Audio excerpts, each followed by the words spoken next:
안녕하세요, 성도 여러분. 박천도 목사입니다. 어느새 교사 세미나 세 번째 시간이 되었습니다. 오늘은 사사기부터 사무엘상하 그리고 역대상까지의 말씀을 살펴보면서 특히 오늘은 좀 전쟁을 좀 많이 알아볼 겁니다. 전쟁을 살펴보면서 어떤 이동 경로로 또 어떤 장면이 있었는지 한번 알아보도록 하겠습니다. 그리고 그런 사건을 통해서 이스라엘의 지리와 그리고 지명을 한번 다시 살펴보는 시간을 가져보도록 하겠습니다. 오늘은 제 3강으로서 이제 사사기 시대부터 다윗 왕의 시대 사건을 한번 알아보고자 합니다. 보시는 바와 같이 오늘은 총 10개의 주제가 있습니다. 10개의 주제를 가지고 우리가 좀 많지만 우리가 그래도 인내심을 가지고 살펴보도록 하겠습니다. 먼저 사사기 시대입니다. 사사는 왕이 없던 시절 이스라엘의 군사적인 지도자였습니다.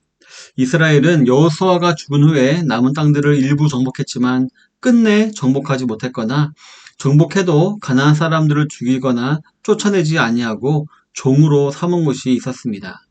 그것은 가나안 땅의 모든 것을 없애라는 하나님 말씀을 어기는 행위였고요. 결국 이스라엘은 가나안 사람들이 섬기던 우상에 빠지게 됩니다. 그리고 하나님을 잊고 타락했고요. 그 대가로 다른 족속의 침략에 시달리고 지배를 받으며 고통스럽게 살게 되었습니다. 그러나 이스라엘 백성이 고통 속에서 뉘우치고 소리칠 때면 하나님께서는 사사들을 일으켜 그들을 구원하셨습니다. 이스라엘 사사는 총 14명이 있습니다. 사무엘서에 등장하는 대제사장 엘리와 마지막 사사인 사무엘을 제외하고 사사기에 기록된 12사사의 활동 지역은 이 지도, 보시고 있는 이 지도에 표시된 바와 같습니다. 우리가 순서대로 한번 알아보면 온니엘, 에훗, 그리고 삼갈, 드보라, 기드온, 돌라, 야일, 입다, 입산, 엘론, 압돈, 삼손 이렇게 12명입니다. 보시면 가나안 땅 전역에 골고루 흩어져 있는 것을 우리가 발견할 수 있을 것입니다. 이 사사시대는 여호수아가 죽고 이제 사울이 왕이 되기까지 약 350년 동안 이어졌는데요. 사사시대 동안 끊임없이 범죄, 그리고 징계, 그 다음에 회개, 그 다음에 구원, 그리고 다시 범죄하는 이런 순환적인 범죄가 반복이 되었습니다. 이렇게 반복이 되었습니다. 그래서 하나님께서는 이스라엘 백성을 고집센 백성이라고 부르시기도 했습니다.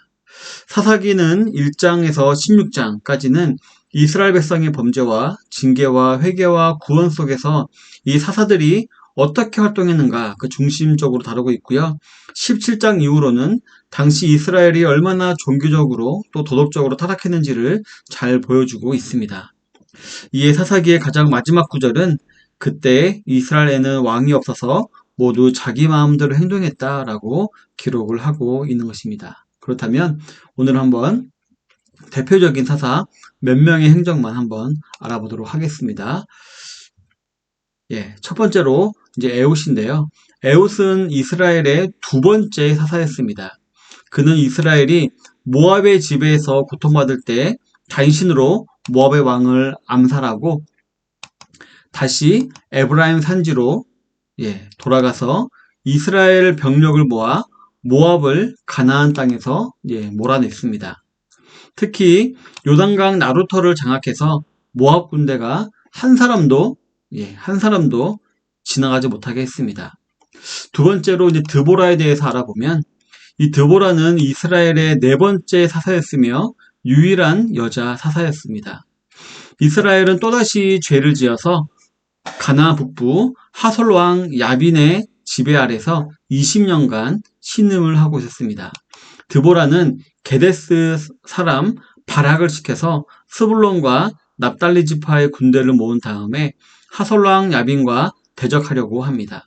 그리고 다볼산으로 이제 다 군대들을 모은 후에 이제 하솔군에게 이제 진군을 합니다.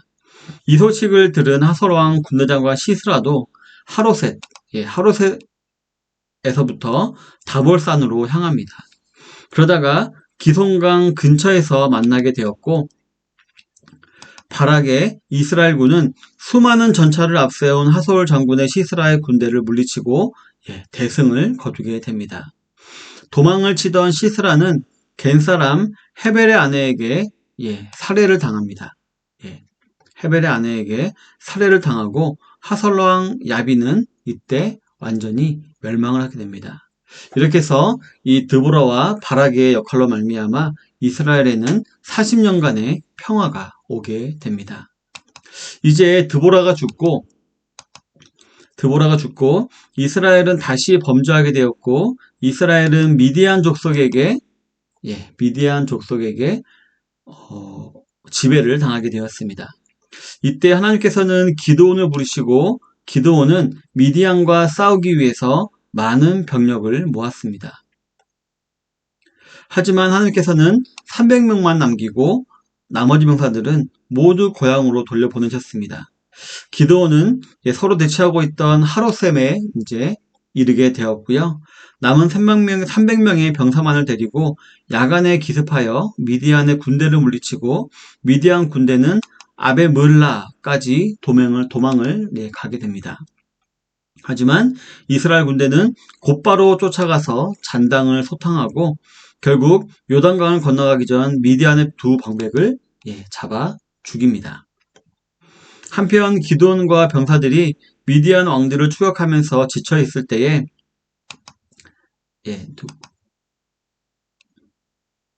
이제 숫꽃과 브니엘은 그들을 비웃으면서 도움을 거절했습니다.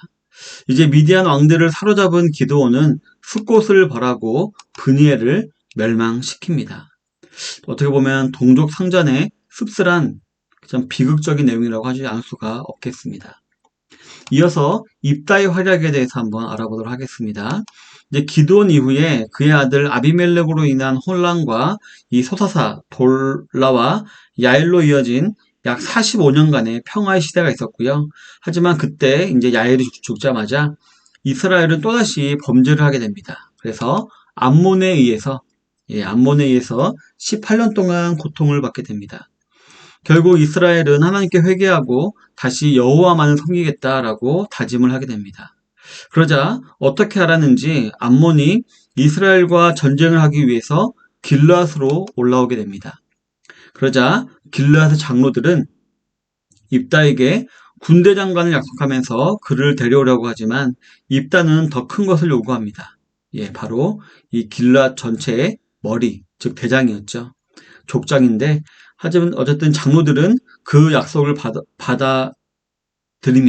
그래서 그 이후에 이제 둘은 미스바까지 와서 진을 치게 됩니다. 이때 입다는 요단강 동쪽 백성을 모아 암몬으로 진격을 했습니다. 그때 입다는 약간 겁이 났는지도 모르겠습니다. 그래서 이런 서원을 합니다. 이 전쟁에서 승리한다면 자기 집에서 나오는 첫 번째 사람을 제물로 바치겠다라고 하나님께 서원을 합니다. 어쨌든 하나님의 도우심으로 입다는 암몬에게 승리를 하게 되고 다시 이제 집으로 돌아왔을 때에 집에서 첫 번째 그를 맞이한 사람은 바로 그녀의 외동딸이었습니다. 이때 입다는 정말 좌절했을 것입니다. 이것은 한편으로 보면은 당시 이스라엘 백성들이 얼마나 우상에 물들어 있었는지를 잘 보여주는 사건이라고 볼 수 있습니다. 당시 가나안 지역의 우상 숭배에는 인신 제사가 자주 있었는데 아마 입다도 그의 영향을 받았을 것이 분명합니다. 또한 입다는 서약을 번복함으로써 자신의 체면과 권위를 잃을까 어떻게 보면 두려워해서 딸의 희생을 감수한 또 악한 모습도 볼 수가 있습니다. 한편 입다의 승리를 시기하고 전리품에 욕심이 난 에브라임 지파가 길르앗 사람들을 모욕하게 되자 전쟁을 하게 됩니다. 안 그래도 기분이 좋지 않았던 입다의 심기를 건드린 에브라임은 결국 입다와 전쟁을 하게 되어지고 이 전쟁으로 죽은 에브라임 사람은 무려 42,000명이 되었다라고 했습니다. 이 역시 동족 상잔의 비극이라고 볼 수가 있겠습니다. 이어서 이제 삼손의 행적에 대해서 한번 알아보도록 하겠습니다. 입다 이후에 이제 3명의 소사사가 통치하는 동안 약 25년이었는데요. 그때에는 평화가 있었다라고 했습니다. 하지만 이스라엘 백성들은 또다시 범죄를 하게 되었고 이번에는 블레셋에 의해서 40년 동안 압제를 당하게 됩니다. 삼손은 바로 이때 소라 지방에서 활약을 하던 사사였습니다. 이 삼손은 태어날 때부터 나시린으로 받쳐진 자였습니다. 나시린은 머리를 잘라서 안 되었고 시체를 가까이에서도 안 되었고 독주를 마셔도 안 되는 자였습니다. 하지만 삼손은 이에 아랑곳 없이 자기 멋대로 행동했습니다. 사자 시체도 만지고 술도 마시고 결국 머리카락도 잘렸던 것이었습니다. 먼저 하나 알아보면 이 삼손은 딥나에 가게 됩니다. 딥나에 가서 한 여인을 보고 사랑에 빠져 결혼을 하게 됩니다. 하지만 그 지역에 이제 블레셋 사람들과 여러 가지 트러블이 생기게 되고요. 결국 블레셋 사람들이 블레셋의 아내와 장인 어른을 죽이게 되자 하나님은 이 틈을 타서 블레셋을 치었습니다. 이 일 후에 삼손은 에담으로 몸을 숨기게 됩니다. 어쨌든 이 삼손이 블레셋 사람들을 죽였다, 마을을 다 불태웠다라는 그런 소문을 들은 블레셋 사람들이 레히에 올라와서 유다를 겁박합니다. 그러자 놀란 유다 장로들은 삼손을 감싸주려기보다는 삼손을 그냥 블레셋에 넘기려고 합니다. 그래서 이제 장로들이 에담에 있는 삼손을 데리고 레히로 옵니다. 이때 삼손은 어떠했을까요? 하나님께서 주신 엄청난 힘으로 나귀 턱뼈만을 가지고 블레셋 사람 1000명을 죽이게 됩니다. 그 후에 삼손은 이제 이런 일이 있었는데 그 후에 이제 삼손은 한 20년 후에 블레셋의 들릴라라는 여자를 사랑하게 됩니다. 그런데 결국 거기에서 이제 그 여자의 꼬임에 빠져 힘의 원천인 머리카락이 잘리게 되고 블레셋 사람들에게 사로잡혀 가사로 끌려가게 됩니다.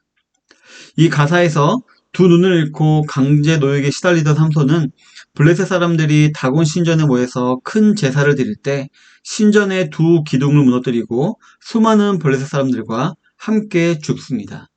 이때 삼손은 살아있을 때보다 더 많은 사람들을 죽였다라고 성경은 기록을 하고 있습니다. 이렇게 우리가 사사기에서 좀 유명한 사사 4명을 한번 알아보았습니다. 이제 이어서 사무엘서의 내용을 한번 알아보도록 하겠습니다. 이제 삼손이 죽고 난 후에 엘리가 사사가 되어서 약 40년간 통치하였습니다. 그리고 그를 이어서 사무엘은 이스라엘의 왕정이 시작되기 전 마지막 사사로서 이제 사역을 하게 되는데요. 근데 그는 이후에 이제 이스라엘 백성이 왕을 요구하자 하나님 명령으로 사울 왕을 이제 왕으로 세웠고요. 또 사울이 불순종하여 하나님의 마음이 그에게서 떠나자 다시 다윗에게 기름을 부어서 이제 왕을 세웠습니다. 자, 이제 지금 이 지도를 통해서 알아볼 사건은요. 엘리 이후에 사무엘이 온 이스라엘의 사사로 알려지기 전에 있었던 사건들 가운데요. 아벡 전투와 언약궤의 이동에 대해서 한번 알아보도록 하겠습니다. 무슨 이유에서인지 모르겠지만 이스라엘이 먼저 블레셋을 침공하려고 합니다. 그래서 에베네셀에 이렇게 진을 치게 되었고요. 그리고 이때 이스라엘은 전쟁에서 패하게 됩니다. 하지만 이스라엘은 어떻게든 이기고 싶었는지 실로에 있던 언약궤를 이곳으로 가져옵니다. 그들은 이방인의 우상을 섬기던 습성에 젖어서 만약 언약궤가 있으면 하나님의 능력으로 말미암아 자기들이 승리할 수 있을 것이다 라고 생각했던 것이었습니다. 하지만 언약궤는 하나의 상징물에 불과하고 언약궤 자체는 하나님이 아닙니다. 그렇기 때문에 결국 이스라엘은 2차 전투에서도 패하게 되고요. 패하게 되고 언약궤를 빼앗기게 됩니다. 그리고 대제사장 엘리의 2 아들까지 죽게 되고요. 또 2 아들이 죽었다는 소식을 들은 엘리도 죽고 맙니다. 약 40년 동안 이스라엘을 다스렸던 사사이자 대제사장인 엘리는 하나님의 예언대로 타락하고 죄악에 가득 찬 2 아들을 방치한 결과 집안이 몰락하는 징계를 당하고 만 것이었습니다. 이 승리한 블레셋은 언약궤를 아스돗으로 가져가게 됩니다. 그런데 가져간 아스돗에서 전염병이 돌았습니다. 그래서 그들은 그 언약궤를 다시 가드로 보냅니다. 그런데 그곳 역시 전염병이 돌았습니다. 그래서 그들은 다시 언약궤를 에그론으로 이제 보내게 됩니다. 예, 먼저 갔네. 예, 에그론으로 보냈다가 에그론 역시 마찬가지로 전염병이 돌게 되자 이제 블레셋 사람들은 결국 언약궤를 이스라엘에 돌려주기로 합니다. 그래서 언약궤는 베스메스를 거쳐 기럇 여아림에 가서 그 기럇 여아림의 아비나답의 집에 머무르게 됩니다. 약 20년 후에 이제 블레셋이 다시 이제 쳐들어오게 되고요. 이제 사무엘은 미스바 대각성 운동을 벌이게 됩니다. 그로 인해서 하나님의 도움을 입어 블레셋을 물리치게 됩니다. 바로 위죠. 기란여리 윗동네에서 전쟁이 벌어지게 되고 결국 블레셋을 물리치게 됩니다. 승리 이후에 사무엘은 하나님께서 여기까지 도우셨다라고 하고 그곳에 에베네셀 제단을 쌓습니다. 이때는 사무엘이 사울을 왕으로 세우기 전이었고 다윗은 등장하지도 않았습니다. 그리고 약 70년 후에 사울이 죽고 왕이 된 다윗이 언약궤를 예루살렘으로 옮기는데요.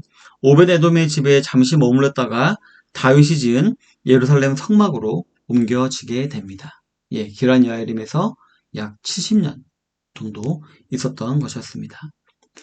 다음으로 이제 알아볼 전투는 길르앗 야베스 전투입니다. 이 길르앗 야베스 전투는 사무엘에 의해 사울이 기름 부음을 받은 이후에 이제 사울이 초대 왕으로 세워진 다음에 처음으로 벌어진 전쟁입니다. 어쨌든 이제 사울은 물론 왕으로 세워졌습니다. 에베네셀에서 거기에서 이제 왕으로 세워졌습니다. 하지만 여전히 그는 고향 기브아에서 농사를 짓고 있었습니다. 첫 번째 왕이었기 때문에 아직 왕궁도 없고 조직도 없고 그렇기 때문에 왕으로 기름 부음 받았지만 여전히 기브아에서 농사를 짓고 있었습니다. 그러던 어느 날 암몬 왕 나하스가 군대를 이끌고 길르앗 지방으로 올라와서 야베스성을 포위하게 되었습니다. 이때 야베스 사람들은 이스라엘 전역으로 사자를 보내어서 자신의 처지를 알렸습니다.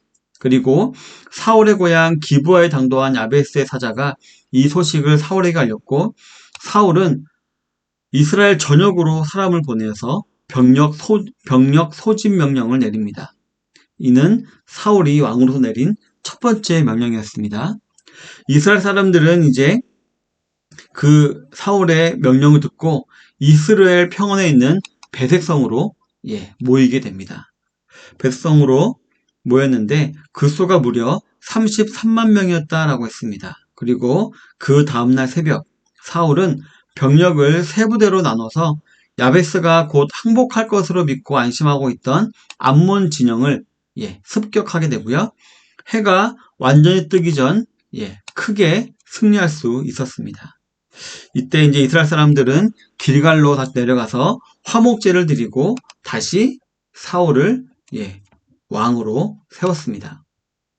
이렇게 이스라엘 백성을 결집하여 암몬과의 전투를 승리로 이끈 사울은 이스라엘 초대 왕으로 이제 확실히 자리매김을 하고 백성들의 지지를 받을 수 있었습니다.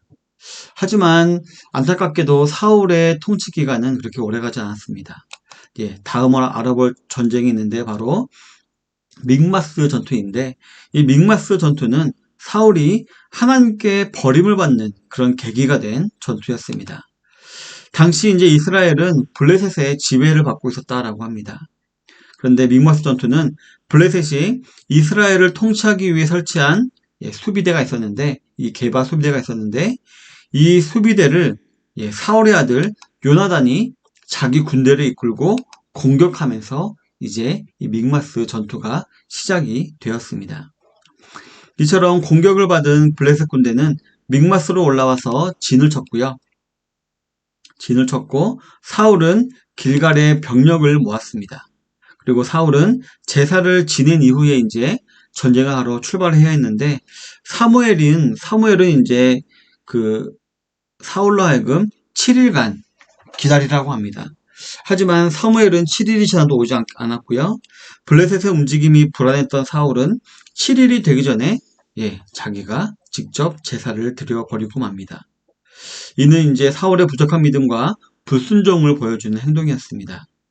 근데 참 공교롭게도 사울이 제사를 지낸 직후에 이제 사무엘이 도착하게 되고 사무엘은 그런 사울의 불순종을 탓하게 됩니다. 그리고 하나님께서 이미 사울을 떠났다라고 선포하게 되어지고요. 그때 모였던 백성들도 그 말을 듣고 다 흩어지게 됩니다. 하지만 사울은 포기하지 않고 남아있는 약 600명의 병사만을 데리고 기브아를 거쳐 미그론까지 가게 됐고요. 또 요나단은 부하 1명만을 데리고 블레셋 진영을 공격해 큰 혼란을 빠뜨리기도 합니다. 그리고 사울도 이 기회를 놓치지 않고 병사들을 이끌고 블레셋 진영을 공격해 벳아웬까지 이렇게 추격을 하게 됩니다. 이때 에브라임 산지에 있던 여러 이제 백성들도 같이 도왔다라고 하고 있습니다. 그런데 이때 사울은 전쟁을 빨리 끝내고 싶은 욕심이 있었다고 합니다. 그래서 모든 병사에게 저녁이 되어 적을 물리칠 때까지 금식하라 라고 명령합니다. 하지만 그 명령을 듣지 못한 요나단은 꿀을 먹었고요. 이를 알게 된 사울은 요나단을 죽이려고 합니다. 하지만 사울의 명령을 부당하게 느낀 백성들은 그날 가장 큰 활약을 펼친 요나단을 감쌌고요. 또 왕의 권위를 잃어버린 사울은 낙심했는지 아얄론에서 블레셋을 더 이상 추격하지 않습니다. 전투는 그렇게 맥없이 끝나버리고 말았던 것이었습니다.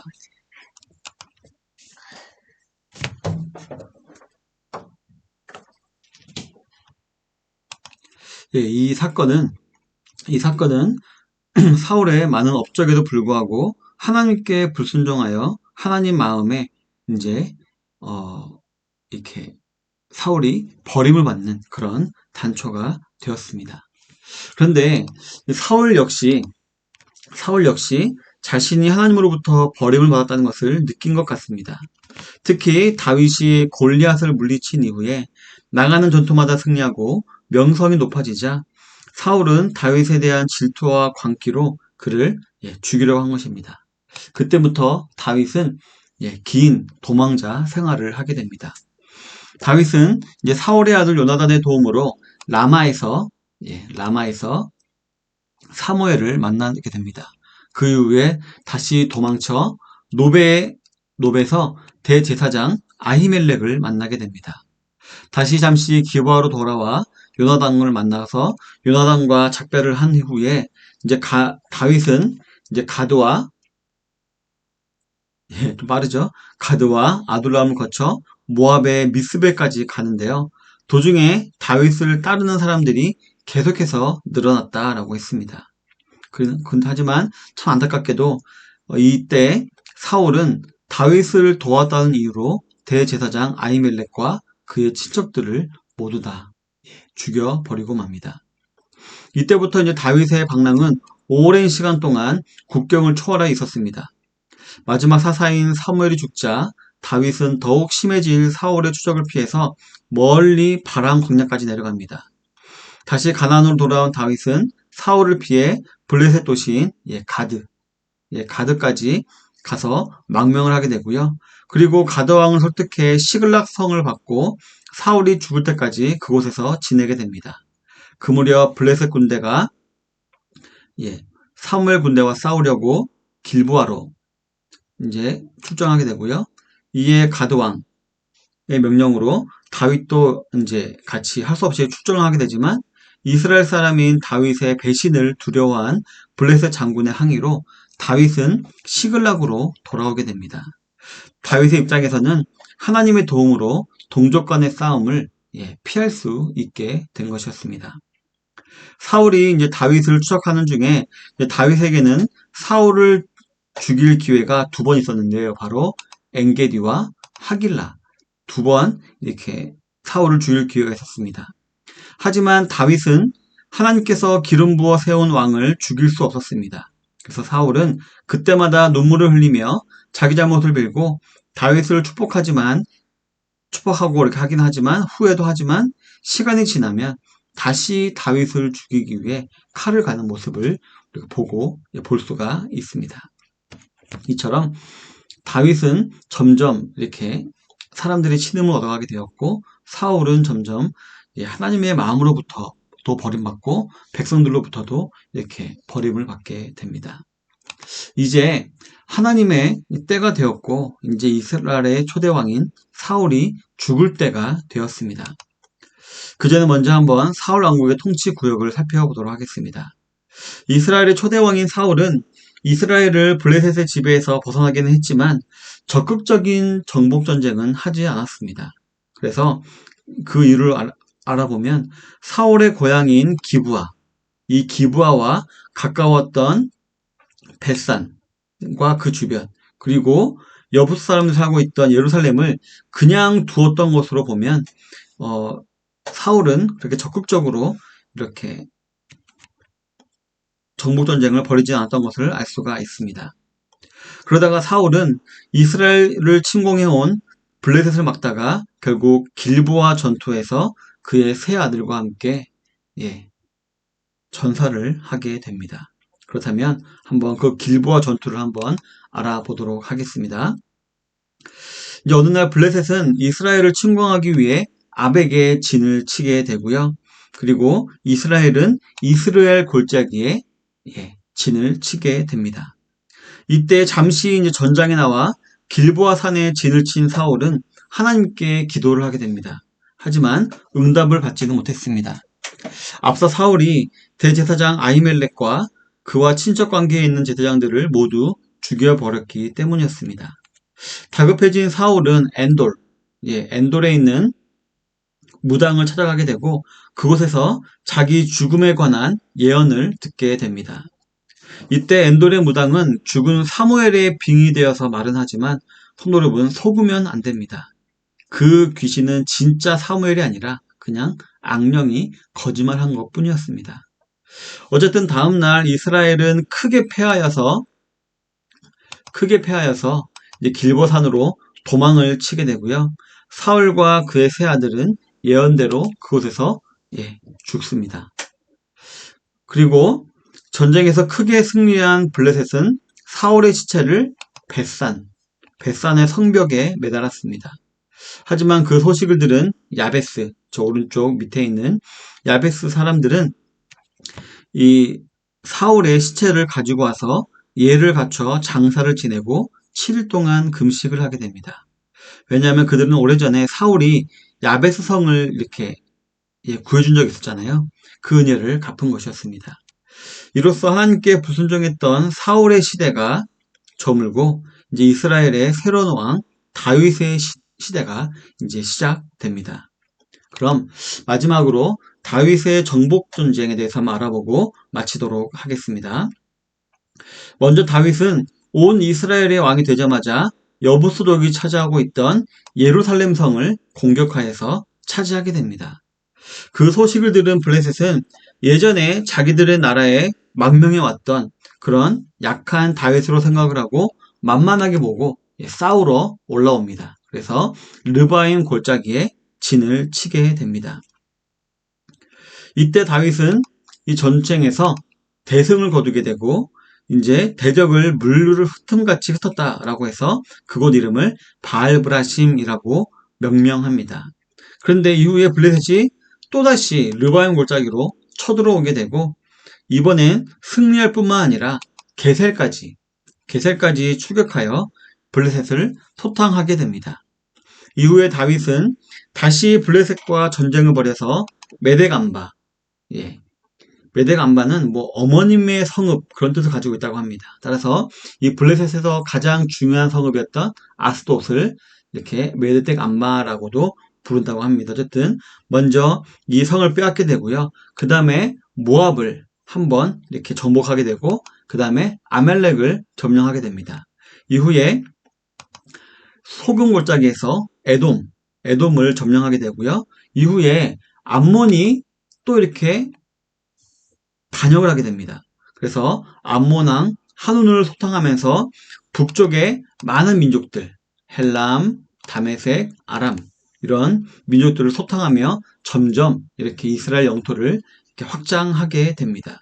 그래야 해서 이 사진을 보면 사울 왕의 왕국 때 영토보다 훨씬 더 많은 영토를 다윗 왕은 차지하게 됩니다.